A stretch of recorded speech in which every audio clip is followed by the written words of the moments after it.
Unseen in decades, seawater backflows into many parts of China, flooding houses, waist-deep water.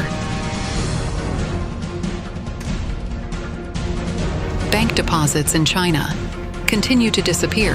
Shandong woman's 400,000 yuan deposit turns to zero. Survey: 46% of Chinese elderly can only afford nursing homes with monthly costs below 1,000 yuan.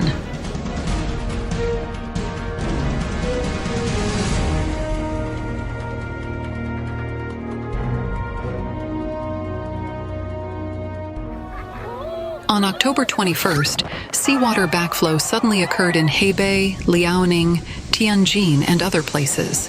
Some coastal villages and ports were surrounded by seawater, and low-lying houses were flooded, with water reaching waist depth. Chinese Communist Party experts said that this was related to astronomical tides.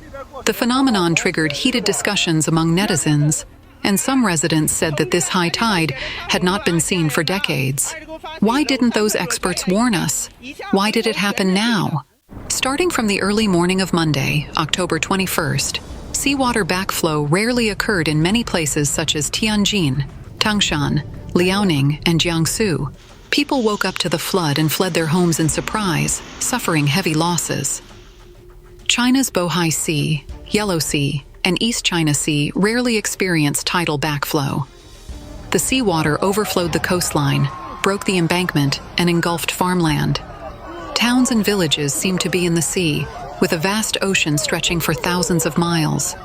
The tide levels in Huludao, Liaoning, Weifang, Yantai, Weihai, Shandong, Xiamen, Fujian, and other places also continued to exceed the warning line.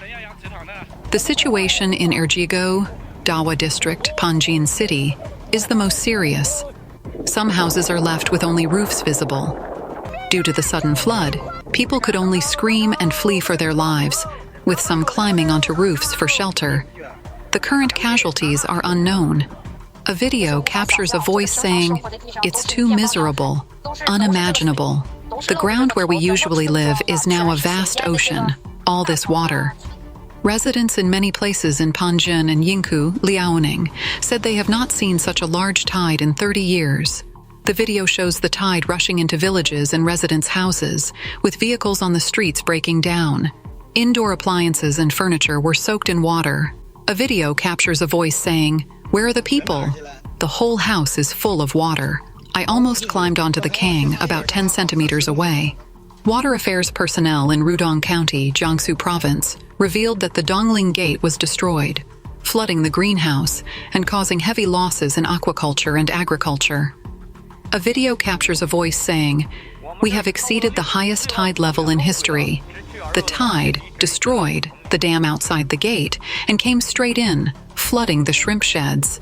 In some ports in Tangshan, Hebei, and Tianjin, the tide rushed into warehouses and houses, flooding containers. Officials confirmed that the seawater backflow is abnormal, with no clear records found at home or abroad. The CCP's Global Times reported on October 22nd that the CCP's Ministry of Natural Resources stated that from the evening of October 20th to the afternoon of October 21st, tide stations in the central and northern parts of the Bohai Sea and the Yellow Sea saw water levels rise by 80 to 160 centimeters without the influence of any obvious weather systems. The high tide level reached the local red alert level along the coast of Liaoning Province, the orange alert level in Qinhuangdao City, Tangshan City, Hebei Province, and Yantai City, Shandong Province, and the yellow alert level in Tianjin City, Kangzhou City, Hebei Province, Weifang City, and Weihai City, Shandong Province. Additionally, on the afternoon of the 19th, the high tide level along the coast of Nantong, Jiangsu Province, reached the local red alert level. No abnormal water increases were found in coastal areas south of the Yangtze River estuary. Officials pointed out that similar abnormal conditions were not found in other parts of China or even in other seas around the world during the same period. It was said that this abnormal water increase was strong and lasted for a long time. The abnormal water rise of about 1 meter lasted for more than 20 hours along the Bohai Sea coast. Around the early morning of the 21st, many tide stations in Liaoning province recorded unprecedented high tide levels, and seawater backflow occurred in Liaoning, Hebei, Tianjin, and other places. So far, no similar cases with clear records have been found at home or abroad. Villagers in Erjiego, Dawa District, Panjin City, said there were signs of rising water on the evening of the 20th, but the water was not large. The water rose particularly sharply at around 5 a.m. on the 21st. A neighbor was still in the toilet at the time, but the water came up all of a sudden and almost drowned him. Some Panjin residents said, "This tide rose too much, and it has not been seen for decades." Other residents said, "There may be high tides at this time every year, but this year's is indeed a rare high tide." Bank deposits in China continue to disappear. Shandong woman's 400,000 yuan deposit turns to zero. A woman in Zibo, Shandong, had deposited more than 400,000 yuan in Zibo Qishang Bank for many years. Recently, when she attempted to withdraw money, she found her deposit balance was zero. Upon printing her bank statement, she discovered something unusual. A message circulated on social media.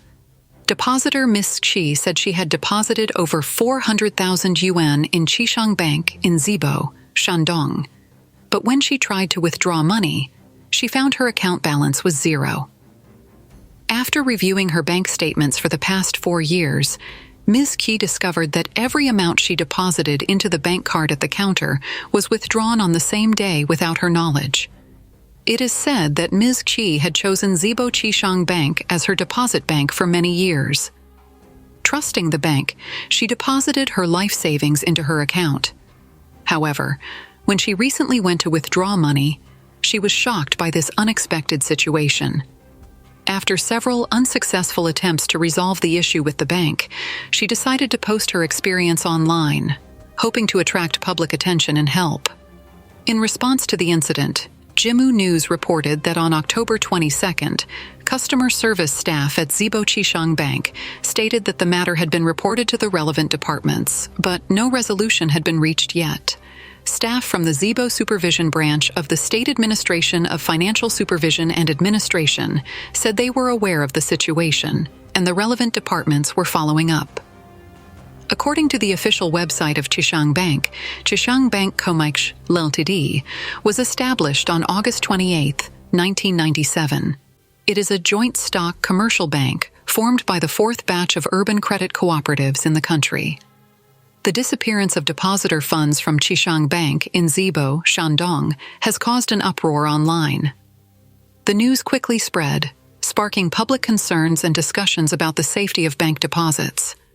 Many netizens have expressed that bank deposits should be one of the safest and most reliable ways to manage money, but this incident has severely undermined their trust in banks. Some pointed out that similar incidents of deposit disappearances have occurred in recent years. As a financial institution, banks should bear the responsibility of ensuring the safety of depositors' funds. Otherwise, their reputation and image could be seriously damaged. Survey: 46% of Chinese elderly can only afford nursing homes with monthly costs below 1,000 yuan. The results of a recent survey on the elderly in China revealed that the proportion of empty nest elderly has reached nearly 60%, with 46.1% only able to afford nursing homes costing less than 1,000 yuan per month.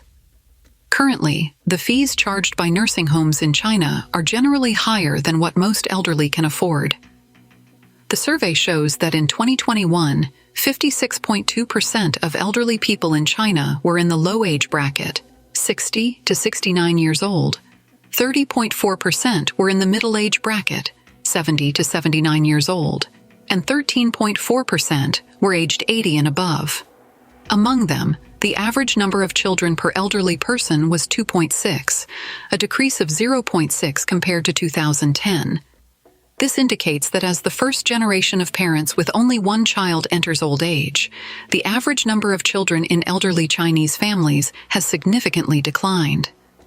The survey also revealed that in 2021, 88.4% of the elderly in China were able to care for themselves, 7.1% had some difficulty with self-care, and 4.5% were unable to care for themselves.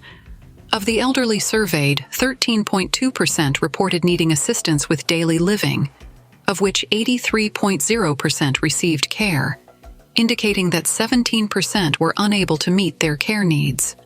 Additionally, the survey showed that in 2021, among the elderly willing to live in nursing homes, 46.1% could afford no more than 1,000 yuan per month. 22.6% could afford between 1,000 and 2,000 yuan per month. 1,999 yuan per month. 15.6% could afford between 2,000 and 2,999 yuan per month, and 15.8% could afford 3,000 yuan or more per month. According to a 2023 special survey on elderly care services conducted by the Beijing Municipal Committee of the Chinese People's Political Consultative Conference, the average monthly fee for nursing homes in the city was about 5,500 yuan, with fees for severely disabled and demented elderly people typically exceeding 7,000 yuan. The costs charged by nursing homes are generally higher than what most elderly can afford. The survey results also indicated that by 2021, the proportion of empty nest elderly in China had risen to nearly 60%, an increase of 10.4 percentage points since 2010. The term empty nest elderly generally refers to middle-aged and elderly people living alone after their children leave home for work, study, or marriage. With the aging population deepening, the number of empty nest elderly has been increasing, making it a social issue that cannot be ignored. China, is a financial tsunami coming? Over 50 banks and thousands of branches closed. China's economy is in a serious recession, with waves of collapse, bankruptcy, and unemployment spreading to the banking sector. Since the beginning of this year, more than 50 banks in China have gone bankrupt, and nearly 1,500 bank branches across the country have closed. Economists and analysts warn that a financial tsunami in China may be imminent, and more bank failures and collapses are inevitable in the near future. According to the latest data released by the State Administration of Financial Supervision of the Communist Party of China, at least 50 small and medium-sized banks have been dissolved this year, the vast majority of which are rural small and medium-sized banks. At the same time, the wave of mergers and reorganizations of small and medium-sized banks has accelerated.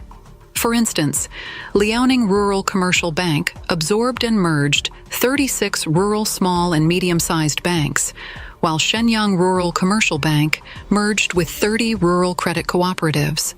Experts believe that China's economy is in severe recession, and bank bankruptcies, mergers, and reorganizations are the general trend. Xi'an, a professor at the University of South Carolina, said, "It is quite serious that so many banks are closing at the same time. The reason is obviously that the entire Chinese economy is in a severe recession, and even the financing activities and financial activities of real enterprises are declining, resulting in decreased bank profits, bad debts, abnormal capital flows, or shortages of funds, and significant losses." Experts predict that more small and medium-sized banks may fail and close down in the future. Xi'an also stated, "Because we see that China's original troika of driving forces for economic development, or the current so-called new productivity to promote economic driving forces, seems difficult to effectively stimulate the economy, China's economic recession may continue. Over time, more banks may face the same risk of failure." According to incomplete statistics from the State Administration of Financial Supervision of the Communist Party of China, as of July 25th, nearly 1,500 bank branches have been closed, including major state-owned banks, city commercial banks, and rural commercial banks. In 2023 and 2022, 2,756 and 2,383 Chinese commercial bank branches were closed, respectively. Analysis points out that behind the wave of bank failures is usually an impending financial tsunami. Taiwanese economist Huang Shichong said, If the country's banks cannot operate, it also means that the country's economy has very big problems, including a sluggish banking industry, a sluggish real estate industry, sluggish corporate loans, and sluggish private consumption. Similar financial turmoil has occurred in Europe, the United States, and Taiwan. They have allowed it to collapse and then merged to quickly heal the wounds and stop the bleeding. However, the CCP's strategy is to wait for changes, so there may be more Chinese bank collapses in the future. China's economy in a deeper quagmire than Japan's in the 1990s. The latest data shows that China's economy is still in a deep quagmire, with various stimulus policies from Zhongnanhai failing, and the country officially entering a balance sheet recession. Lu Ting, chief economist at Nomura Securities, commented that the environment facing China will be more difficult than that of Japan in the 1990s.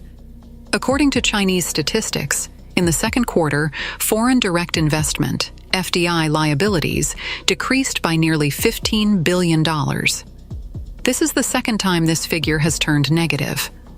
The previous instance was during the Asian financial crisis in 1997, and the outflow amount was also higher than the $12.1 billion recorded in the third quarter of last year. Assessing the turning point, in early 2022, when the CCP locked down Shanghai, foreign direct investment began to decline sharply and has not recovered since.